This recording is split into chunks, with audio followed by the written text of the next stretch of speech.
सुंदर अशा समारंभामध्ये कुठून दिसतात असे अनेक फुलांच्या क्षेत्रातली मंडळी आज सभागृहात आलेली आहे. आपण नेहमी विचार करतो की एखादा चांगला कार्यक्रम कुठेतरी होईल आणि मग मला त्याचं बोलावणं येईल, मी त्या ठिकाणी जाईल. पण मी असा विचार केला की चांगल्या कार्यक्रमाच्या बोलावण्याची वाट बघण्यापेक्षा आपणच अशा एखाद्या चांगल्या कार्यक्रमाकडे जाऊया. आणि जो अनेक दिवस पेंडिंग पडलेला सुरेशरावांच्या सत्काराचा कार्यक्रम होता तो आवर्जून त्यांना बोलवून घेऊन आणि फोन करून या ठिकाणी तो मला कधी घेता येईल लवकरात लवकर आपण घेऊया. त्या निमित्तानं आमचं सभागृह जरा सुगंधित होऊन जाईल तुमच्या सगळ्यांच्या उपस्थितीने असा विचार करून मी सुरेशरावांच्या मागे लागून हा कार्यक्रम आम्ही दीपकरावांची वेळ आणि सुरेशरावांची वेळ घेऊन ठरवला. संगीता देवकर या त्यावेळेला स्टँडिंग कमिटी चेअरमन होत्या. त्यावेळेला त्यांनी आवर्जून जयवंतराव टिळकांच्या नावानं हा पुरस्कार सुरू केला. त्याच्यासाठी बजेटची तरतूद केली पाहिजे. अन्यथा इतका गुलाबी आणि सुगंधित कार्यक्रम महानगरपालिकेच्या सभागृहामध्ये होणं विरळ होतं. त्यामध्ये अधिक आणि पुरस्कार देतो ते सुरेशराव पिंगळे या परिसरामध्ये या क्षेत्रातल्या फुलांच्या क्षेत्रातल्या पुण्याच्या मंडळींना तर माहितीच आहे, पण भारतामध्ये सुद्धा गुलाबाच्या आणि फुलांच्या क्षेत्रामध्ये त्यांचं अतिशय नाव आहे. एका घोरपडीसारख्या ठिकाणी शेतकरी कुटुंबामध्ये जन्म घेतल्यानंतर एक पारंपरिक भाजीपाल्याची शेती करणारा असा हा आमचा भाग होता. परंतु काही वर्षापूर्वी या ठिकाणी आवर्जून गुलाबाची शेती करायचं, त्याचं व्यापारीकरण कसं करता येईल याच्यासाठी वेळ घ्यायचा, त्याच्यासाठी मेहनत घ्यायची, अनेक मंडळींना या शास्त्राची माहिती करून द्यायची, शेतकऱ्यांना या शास्त्राद्वारे माहिती करून देऊन चांगल्या प्रतीचा गुलाब निर्माण करून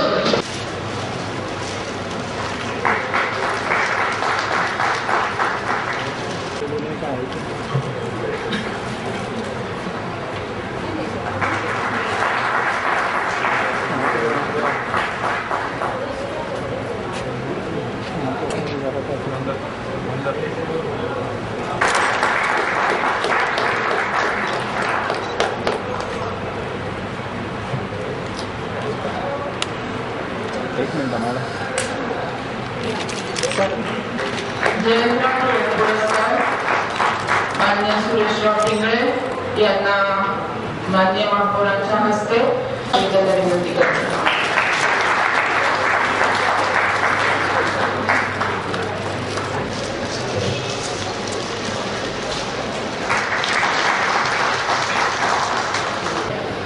आणि उपस्थित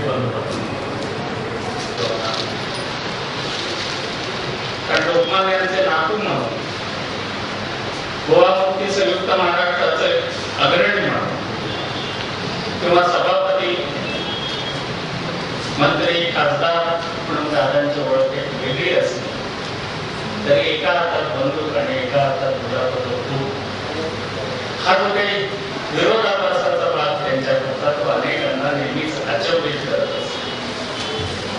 शिकार करता करता निसर्गाची आवड त्यांना निर्माण झाली आणि त्याच्यातूनच फक्त रोज सोसायटी असं नाही तर अनेक उद्गार त्यांनी फुलवली, एकत्र केली.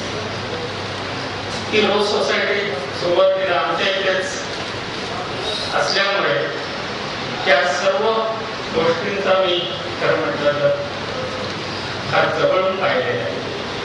घरातली बाग असावी, काही सांगतील की स्वतःच्या घरातली बाग असावी अशी ही सर्व मंडळी रोज त्या ठिकाणी जातात, आठवड्यातून एकदा जातात आणि प्रत्येक झाडाची देखभाल करतात. मग तिथे प्रयोग करतात आणि ते इतरांना सांगतात. एक खूप वेगळं असं बाकीच्या गार्डन्स मला माहिती नाही अशा तऱ्हेच्या सोयी आहेत का नाही, परंतु जयंतराव टिळक रोज गार्डन आणि रोज सोसायटी यांचं नातं एक सगळं वेगळं आहे आणि त्याच्या माध्यमातून पुण्यात एक अतिशय उत्कृष्ट अशी रोज गार्डन आहे स्वीकारत आहे. याचं खरं म्हटलं तर या सर्व मंडळींना आनंद आहे, कारण एका चांगल्या कार्यकर्त्याला हा पुरस्कार ज्याच्या नावाने दिला जातो ती व्यक्ती तशी मोठी म्हणजे जसं ज्याला दिला जातो ती व्यक्ती सुद्धा तितक्या सोबा मोलाची जर असेल महत्व येतं आणि सुरेश रावांना हा पुरस्कार देऊन आज एक महत्व आलेलं आहे असं म्हटलं सोपं आहे. कारण की 10 वर्षांनी काम करतो, सातत्याने काम करेल अशावर कार्यकर्ते त्याचे दोन कार्यकर्ते म्हणजे सुरेश पिंगळे होते. आज त्या बातमीचं स्वरूप पूर्णपणे बदललेलं आहे. एका ठिकाणी एका काळी म्हणजे अनेक माझा व्यापार किंवा अनेक वाईट प्रकारे चालत होते, त्याच ठिकाणी आज 10,000 विद्यार्थी मुलं पालक घरातील माणसं व्यवस्थित जात आहेत. हे मला असं वाटतं त्या बाबीचं मोठं यश आहे. अत्यंत अमूल्य ठेवा पुण्याकरता देशाकरता तो आहे. त्याचं जतन करणं, पुनर्वसन करणं आणि सुधारणा करणं हे सुरेश पिंगळे संबंध मिरवसकर यांच्या प्रामुख्य पुढाकारामुळे झालेलं आहे. याचाच मला खुलासा करावा लागेल की हा जो सत्कार गौरव तुम्ही मला केलेला आहे तो घ्यायचा मी एक दिवस नाकार होतो आणि त्याच्या मागची माझी भूमिका थोडीशी काय आहे ते समजावून सांगा मला कर्तव्य वाटतं. कारण माझे सहकारी मित्र सोसायटीमध्ये आहे ते कदाचित माझ्यावर आवडलेले असतील. तुम्हाला 8 दिवसापूर्वी अनुपमा म्हणजे आमच्या सोसायटीच्या त्यांनी टोपण त्यांचा सत्कार ज्यांच्या नावाने केला जातो ते जयंत पाटील म्हणजे आमचे गुरु मार्गदर्शक आणि प्रेरणा देणारे संजीवक होते आणि त्यांच्या नावाचा हा सत्कार स्वीकारायला निश्चितच फार आनंद होतोय आणि तो नाकारायला मला कधी शक्य झाला नसतं. दुसरे कारण त्यामागे आहे आणखी जास्त महत्वाचं मला वाटतं की कॉर्पोरेशनमध्ये पुष्कळ लोकांचा सत्कार होता. विद्वान पुण्यामध्ये विद्वान भरपूर राहतात.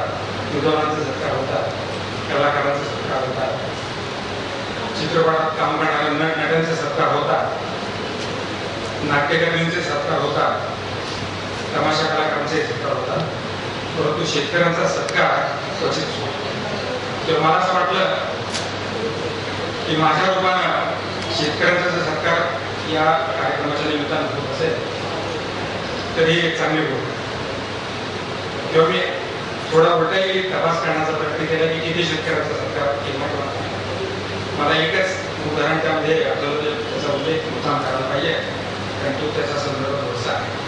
1958 साली इथे एका शेतकऱ्याचा या हे सभागृह होते की नाही मला आठवत नाही. त्यांचं नाव राव बहादूर बोराव. त्यांची मी तुलना करून त्यांचा अपमान करू इच्छित नाही.